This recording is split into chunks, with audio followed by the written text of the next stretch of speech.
Hey, this is Mike Moo from HIPAAWatchdog.com, where we are your virtual HIPAA compliance officer and guide. So, last year, I had this conversation with the CIO, and they wanted to know why I was so adamant about protecting their computer systems when he said, well, we don't really do a whole lot on our computer systems because they serve as terminals where they use remote desktop connection to the server, which is very common, right? So you remote desktop into a server. So effectively what they're doing is basically working off of that remote terminal into the server to access medical records, their EMR, EHR, etc. So they don't really have any applications particularly installed on the computer system. They keep it really clean. And, some of them actually run Windows XP. Well, first of all, you should never run a Microsoft operating system that has support that has ended. You just never do that because your PC is completely unprotected. That wasn't enough to convince the CIO, but hopefully they've made some changes. And quite frankly, I have seen other healthcare organizations who are still need to transition out of Windows XP and get up to something like at least Windows 7, Windows 8, or Windows 10.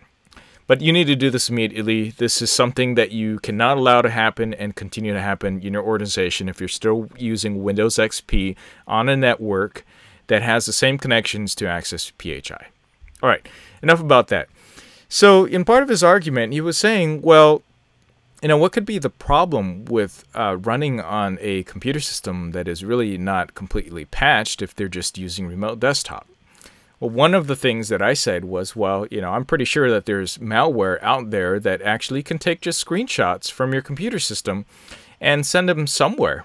These can be, you can easily get infected with this stuff, and it's technically adware, but there's huge privacy implications with something like that when you're looking at PHI directly from your computer system.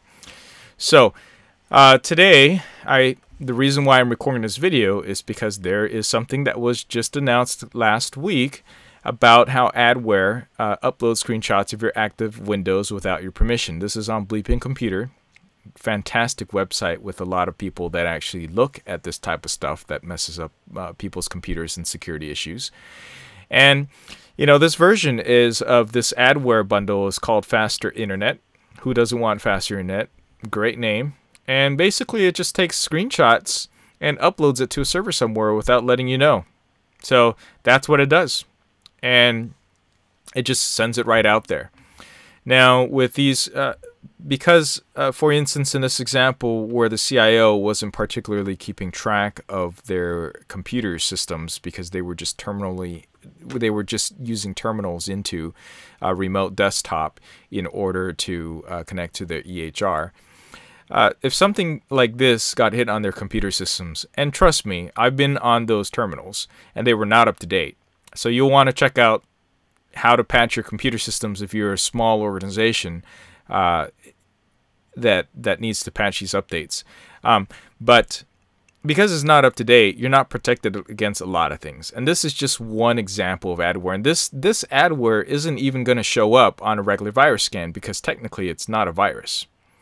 It is in that gray area that won't get picked up by most virus scanners. And sending this information out, it would just do it without you noticing.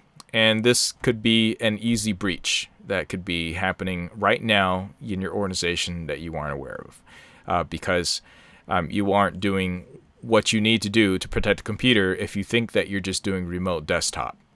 Okay, so you have to treat these computers just like any other normal computer system that is having direct access to EHR and PHI. And this is just one example. I just wanted to share the short video just to remind everybody that you need to do the proper precautions on all your systems and do that security risk analysis on all your systems that are accessing. And unfortunately, there's nothing that I can do. I give this advice. I say don't do the Windows XP. Don't keep running XP. Take those offline immediately. It's not worth the risk. But even with such advice, it's up to the organizations to go ahead and implement and upgrade. Right? It's a serious issue. All right, thanks for watching. That is your security tip for today.